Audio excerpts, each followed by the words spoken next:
क्या आप पुनर्जन्म पे विश्वास करते हैं? शायद ही आप पुनर्जन्म पे विश्वास ना करते हो, लेकिन बहुत सारे धर्म जैसे कि हिंदू, बौद्ध, सिख, जैन, इस्लाम, बहुत सारे धर्म में माना जाता है कि डेथ के बाद हम फिर से पुनर्जन्म लेते हैं। हालांकि साइंटिस्ट का ये मानना है कि पुनर्जन्म लेने के बाद आत्माओं को अपने पिछले जन्म की कुछ भी याद नहीं रहती, लेकिन ऐसे बहुत सारे केसेस हैं जिसमें पिछले जन्म की सारी बातें फिर से जन्म लेने के बाद भी इंसान को याद रह गई। अगर आप पुनर्जन्म पे विश्वास नहीं करते हो तो फिर ये वीडियो आपके लिए है, क्योंकि इस वीडियो में जो जो एग्जाम्पल दी गई है वो एकदम से सही है, सच्ची कहानी है वो, एंड उससे आपको पता चल जाएगा कि पुनर्जन्म असली में होता है। तो फिर वीडियो को एंड तक देखिए, और जिसने भी आज अभी तक मेरे चैनल को सब्सक्राइब नहीं किया है वो सब्सक्राइब करके बेल आइकन को जरूर प्रेस कर दीजिए, ताकि मैं जब भी कोई न्यू वीडियो पब्लिश करूँ तो फिर उसकी नोटिफिकेशन सबसे पहले आपके पास चली जाए। तो फिर चलिए शुरू करते हैं आज की video. Number 1 is Shanti Devi. Shanti Devi Delhi में रहने वाली एक बच्ची थी जो कि 1926 में जिनका जन्म हुआ। तो जब वो 4 साल की हुई तभी वो बोलने लगी थी कि वो मथुरा में स्थित केदारनाथ चौबे जी की पत्नी है। पहले तो इसके ऊटपटांग बातों पे उसके माता पिता ने यकीन नहीं किया, लेकिन बाद में ये नोटिस किया गया कि वो दिल्ली में रहने के बावजूद उनका बोलने का तरीका कुछ मथुरा वालों के जैसा था। एंड वो जब बहुत बड़े उम्र तक इस बात को दोहराती रही, तब उनके माता पिता ने निश्चय किया कि वो जाके इस बारे में छानबीन करेंगे। एंड वो मथुरा में जाके किसी भी तरीके से केदारनाथ जी को ढूंढ निकाले। तो फिर मालूम पड़ा कि केदारनाथ जी की जो बीवी थी वो लुब्धि देवी, बच्चे के जन्म के 10 दिन बाद ही डेथ हो गया था उनका। और शांति देवी भी कुछ ऐसा ही बातें करती थी कि उसके बच्चे के जन्म के 10 दिन बाद उसकी डेथ हो गई।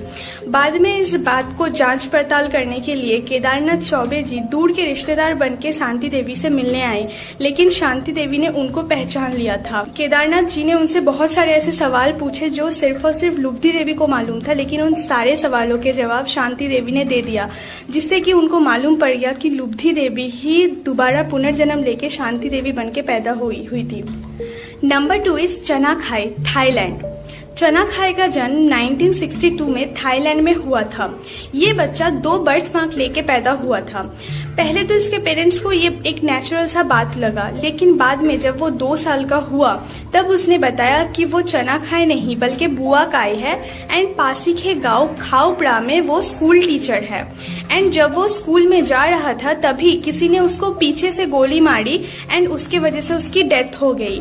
इतना ही नहीं, उसने अपने फैमिली के बारे में भी उनको बताया कि उसके पेरेंट्स है, उसकी एक पत्नी है एंड उसके 2 बेटियां हैं।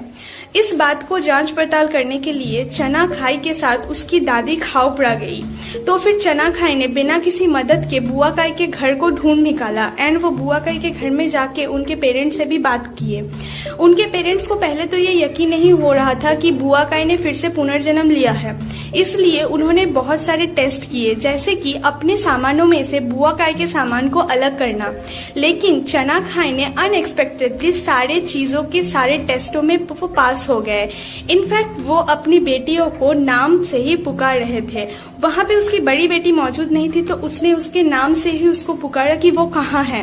एंड ये जो उसके माथा में चोट लगी थी, यानी कि बुआ काई के माथा में जो पिछले हिस्से में और सामने हिस्से में चोट थी गोली के वजह से, वो भी चना खाई के 2 बर्थ मार्क को दर्शा रहा था। एंड बाद में जब डॉक्टरों ने उसकी टेस्ट की तो मालूम पड़ा कि बुआ काई को गोली के वजह से जो निशान बने थे वही सेम टू सेम चना खाई को बर्थ मार्क के रूप में मिला था। Number 3 is Pollock twins. England में 1958 में जेम्स पोलॉक और फ्लोरेंस पोलॉक के घर 2 जुड़वा बेटियों का जन्म हुआ, जेनिफर और जिलियन। जेनिफर और जिलियन जब 2 साल के हुए तब उन्होंने अपने पुराने घर और अपनी बड़ी बहन जैकलीन और जवाना के बारे में पूछना स्टार्ट किया। पहले तो उनके माता पिता को शॉक लग गया कि वो ये सब क्या बोल रहे हैं, क्योंकि दरअसल जेम्स और फ्लोरेंस पहले कहीं और रहते थे और वहां पे उनकी और 2 जुड़वा बेटियां थी, जैकलीन और जवाना, जिनकी डेथ हो गई थी कार एक्सीडेंट में। और डेथ होने के बाद वो उस घर को और उस शहर को छोड़ के कहीं और जाके बस गए थे। और इस चीज की भनक जिलियन और जेनिफर को नहीं नहीं था, फिर वो इन सब बातें कैसे कर रहे थे।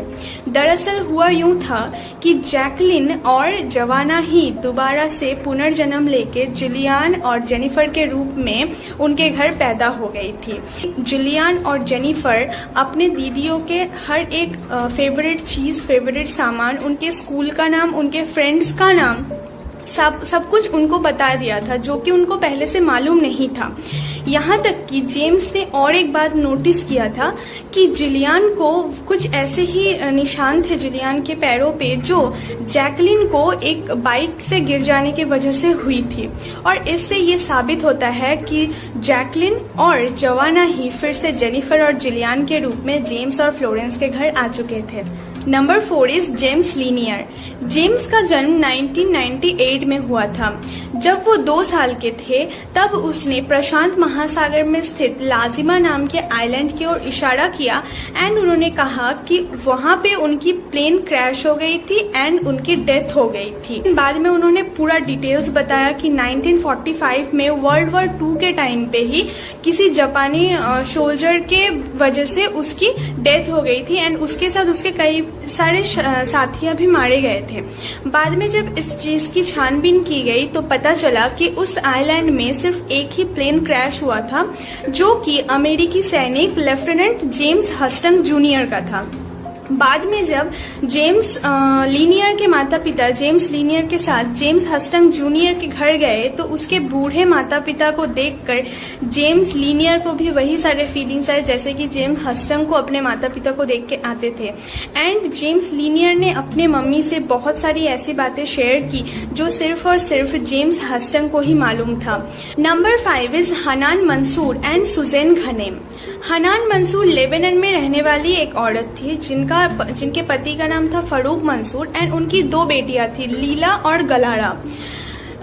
हनान मंसूर को एक बेटा भी हुआ था, लेकिन उससे 1 साल के बाद उनको हार्ट सर्जरी करवाना पड़ा एंड हार्ट सर्जरी के ठीक 1 दिन बाद ही उनकी डेथ हो गई। लेकिन सर्जरी से ठीक पहले उनको अपनी बड़ी बेटी से बात करना था, इसलिए उन्होंने फोन मिलाया, लेकिन फोन कनेक्ट नहीं हो पाने की वजह से वो सिर्फ हेलो लीला ही बोल पाई और फोन कनेक्ट ही नहीं हुआ। तो उनके डेथ होने के ठीक 10 दिन बाद सुजैन घनेम का जन्म हुआ। सुजैन घनेम जब पहला बार बात बोलना सीखी वो, तो उसने कुछ भी नहीं कहा, सिर्फ वो हेलो लीला बोलती रहती थी। पहले तो उसके माता पिता को कुछ भी समझ में नहीं आता था कि वो हेलो लीला क्यों बोलती है। तो फिर एक दिन सुजैन ने उनको बताया कि अभी मैं बहुत छोटी हूँ, जब मैं थोड़ा बड़ी हो जाऊंगी तब मैं आप लोगों को बताऊंगी कि असली में कोई और ही हूँ। तो फिर ऐसे ही एक दिन जब सुजैन थोड़ा सा बड़ी हो गई तो उन्होंने फिर अपने माता पिता को बताया कि वो दरअसल हनान मंसूर है, जो कि लेबनान में रहती थी। वहां पे अभी भी उनके पति और उनके बच्चे रहते हैं एंड उनका डेथ हो गया था अपने बच्चे के जन्म के 1 साल बाद ही। तो फिर उनके माता पिता ने इस बात को मद्देनजर रखते हुए वहां पे जाके छानबीन की एंड फारूक मंसूर का पता उन्होंने पूछा। जब फारूक से सुजैन जाके मिली तो सुजैन ने हनान की सारी तस्वीरें, यहाँ तक कि उसके और भी 13 फैमिली मेंबर्स को भी पहचाना एंड हनान से रिलेटेड कई सारे इन्फॉर्मेशन भी उसने दिए, जिससे ये पता चल रहा था कि हनान ही सुजैन बन के दोबारा पुनर्जन्म ले चुकी थी। Number 6 is Cameron McCauley. Cameron McCauley Britain के ग्लासगो के एक शहर में रहने वाले एक लड़के थे।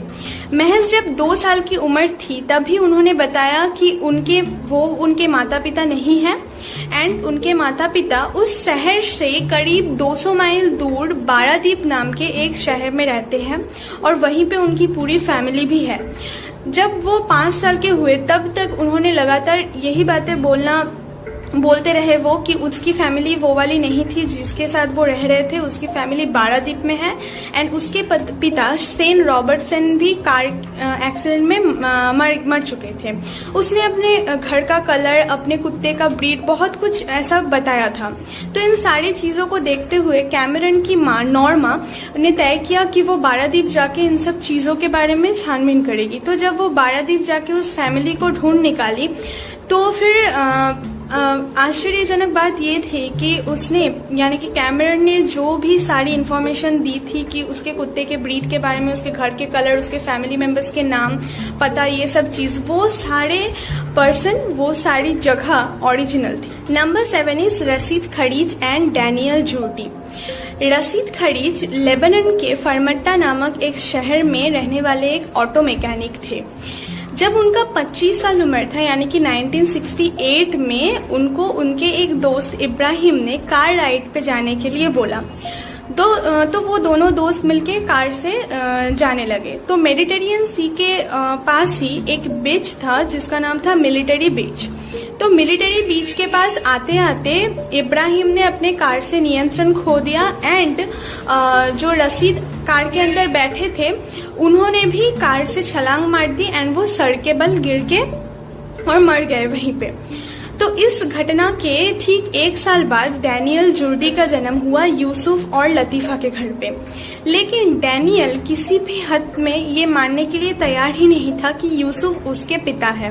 वो हमेशा एक ही बात लगाए रहते थे कि नईम उसका पिता है एंड यूसुफ को वो किसी भी कीमत पे डैडी बोल के नहीं पुकारेंगे एंड ये उसका दूसरा जन्म हुआ है। पिछले जन्म में वो ऑटो मैकेनिक थे। ये सब बातें तो बहुत ही अटपटांग सी लगती थी यूसुफ और लतीफा को, लेकिन जब वो बहुत सालों तक ऐसी ही बातें लगातार दोहराते रहे तो फिर यूसुफ ने ठीक किया कि उसने जो भी सारे इन्फॉर्मेशन दी है रशीद खड़ीज के बारे में, वो सारे इन्फॉर्मेशन उन्होंने इकट्ठा करके फरमट्टा में भेज दिया। फरमट्टा में कोई भी ऐसा अगर इंसान हो जिसको ये सारे इन्फॉर्मेशन सही लगे तो उनको कांटेक्ट करने के लिए। तो इस चीज के तुरंत कुछ दिनों के बाद ही फरमट्टा से भी मैसेज आया कि वहां पे ऐसा एक फैमिली है, खड़ीज फैमिली, जिन्होंने ये दावा किया है कि ये सारे के सारे जो इन्फॉर्मेशन है वो सही दी गई है। तो फिर इस दोनों फैमिली ने मीट किया एंड डैनियल ने फिर तुरंत जाने के बाद ही रशीद की जो सिस्टर थी उनको नाम से पुकारा, जो कि उनके लिए जानना बिल्कुल भी पॉसिबल नहीं था अगर वो इतने दूर रहते थे और उनको कभी भी उस फैमिली के बारे में जानने का मौका भी नहीं मिला था। इसलिए इनफैक्ट रशीद को बनाना खाना बहुत ही पसंद था, तो फिर डैनियल को भी वो सारे चीज जो कि रशीद को पसंद था वो भी डैनियल को भी पसंद था। Number 7 is Sam Taylor. Sam Taylor Vermont में रहने वाला एक छोटा सा बच्चा था जो उसके दादाजी के गुजर जाने के ठीक 1.5 साल बाद उसका जन्म हुआ। तो एक दिन क्या हुआ कि सैम के पापा उसके डायपर बदल रहे थे एंड सैम ने फिर अचानक से कहा कि जब मैं तुम्हारे उम्र का हुआ करता था तो मैं तुम्हारा डायपर बदलता था। ये बात तो बहुत ही चौंकाने वाली थी, लेकिन फिर इस पे कोई गौर नहीं किया। लेकिन जैसे जैसे दिन गुजरते गए तो सैम ने अपनी दादाजी के जैसे सारी बातें बोलना स्टार्ट किया एंड वो हमेशा ये बोलते थे कि मैं एक टाइम पे बड़ा हुआ करता था, अभी मैं फिर से छोटा हो गया हूँ। तो ये सब चीजों को देखते हुए एक दिन सैम की मम्मी ने उनसे कुछ सवाल जवाब किए जो कि सिर्फ उनके दादाजी को पता था एंड सैम ने वो सारे सवालों के जवाब सही दिए। नंबर 9, 1988 में 5 वर्षीय चेस बोमैन आतिशबाजियों के शब्द से अचानक से एक अजीब सा रिएक्शन दिए, जो रिएक्शन उन्होंने पहले कभी भी नहीं दिया था। तो ये चीज बहुत ही ज्यादा अननेचुरल थी एंड इसीलिए उसकी माँ कायरा ने फिर ठीक किया कि वो अपने एक हाइपोथेरेपिस्ट फ्रेंड से मिलेंगी और इस बात के विषय में चर्चा करेंगी। तो बाद में जब चेस वोमैन का हिप्नोटिज्म किया गया तो उससे लग रहा था कि जैसे चेस एक वॉर फील्ड में पहुंच गए हैं, क्योंकि वो बोल रहे थे कि वो एक बड़े से चट्टान के पीछे एक बड़ा सा बंदूक लेके खड़ा है एंड वो वॉर कर रहे हैं एनिमी के साथ। तो अचानक से क्या होता है कि चेस के रिस्ट में एक गोली लगती है, मतलब वार वाले जगह पे उसके रिस्ट में एक गोली लगती है जिसकी वजह से उसको हॉस्पिटलाइज किया जाता है एंड हॉस्पिटल से फिर वापस आने के बाद वो फिर से वार करता है, लेकिन फिर वो मारा जाता है। तो एक हैरानी वाली बात ये थी कि जब वो सेशन चल रहा था तब उसके रिस्ट पे एक एक्जिमा देखा गया था जो कि सेशन खत्म होने के बाद ऑटोमेटिकली गायब हो गया। और दूसरी बात कि उसने सपने में उसने हिप्नोटिज्म के सेशन में जो कुछ भी देखा था वो उसके लिए देखना पॉसिबल नहीं था, क्योंकि ना तो उसने पहले ऐसी कोई मूवी देखी थी या फिर नॉवल पढ़ा था या फिर उसने कहीं से भी ऐसा कुछ सुना था। तो उसने जो कुछ भी देखा था उसने वो सारे चीजों का एक रफ स्केच बनाया एंड वो स्केच फिर सिविल वॉर जो हिस्टोरियन होते हैं उनको दिखाया गया। तो उन्होंने जब इस चीज के बारे में खोज किया तो देखा कि ये स्केच बहुत ही एक्यूरेट थे। वो हॉस्पिटल, वो वारफील्ड सच में एक घटना था जो पहले घट चुका था। Last is number 10। बहुत सारे ऐसे केसेस हैं जिसमें जो इंसान है जिन्होंने पुनर्जन्म लिया है वो अपनी जो परिस्थिति है उसको छुपाना चाहते हैं, उसको वो सबके सामने बोलने की इजाजत नहीं देते। बोलना इजी हो जाए इसलिए हम उसको डैनियल के नाम से पुकारते हैं। तो डैनियल का जब जन्म हुआ जब उसने बोलना सीखा तो उसने कहा कि उसकी जो कब्र है, कब्रिस्तान जो है वो कहीं और है एंड वो पिछले जन्म में कोई और था जिसको खून कर दिया गया था। तो उनके फैमिली ने उनको डॉक्टर दिखाया कि शायद वो कुछ गलत बोल रहे हैं, शायद उनको कुछ मानसिक बीमारी है। लेकिन डॉक्टर को फिर वो उस जगह पे लेके गए जिस जगह की बात वो हमेशा करते थे। एंड वहां पे जाके उसने एक फार्मर को जाके ये कहा कि तुम तो मेरे नेबर हुआ करते थे एंड तुम्हारे साथ जब मेरी झगड़ा हुई थी तो तुमने मुझको कुठार से मार दिया था। तो उसका जो नेबर होता है, मतलब वो जो इंसान होता है, वो एकदम से पीला पीला हो जाता है जैसे कि किसी ने उसको सच का सामना करवा दिया हो ऐसा। तो बाद में फिर उसने उस कब्र को भी दिखाया उस डॉक्टर को, जहाँ पे बाद में जब खुदाई की गई तो फिर एक स्केलेटन मिला जो कि फार्मर के ड्रेस पहना हुआ था। एंड डैनियल ने जो भी सारे इन्फॉर्मेशन दिए थे उस ड्रेस, मतलब वो कैसा ड्रेस पहन सकता है या फिर कुछ भी, वो सारे इन्फॉर्मेशन सच निकले। इससे ये पता चलता था कि वही इंसान दोबारा से पुनर्जन्म ले चुका था। ये थे आज के हमारे 10 ऐसे एग्जाम्पल जिसको जानने के बाद आपको शायद अब तक तो विश्वास हो ही चुका होगा कि पुनर्जन्म भी होता है, ये सच है। पहले तो मैं भी नहीं मानती थी, लेकिन मैंने इस चीज के ऊपर रिसर्च करने के बाद मैंने भी मान लिया कि हाँ सच में पुनर्जन्म होता है। तो आज की वीडियो थोड़ी लंबी हो गई क्योंकि 10 एग्जाम्पल मैंने दिया। दरअसल ऐसे तो आपको 50 से 100 एग्जाम्पल भी मिल जाएंगे पुनर्जन्म की, जो कि रियल लाइफ की घटनाएं हैं, लेकिन ये 10 एग्जाम्पल बहुत ही यूनिक लगे मुझे, जिसके लिए मुझको लगा कि ये मैं आपके साथ शेयर करूं ताकि आपको भी ये सब पता चले। तो बस आज की वीडियो यहीं तक की है। मिलते हैं नेक्स्ट वीडियो पे, तब तक के लिए बाय बाय।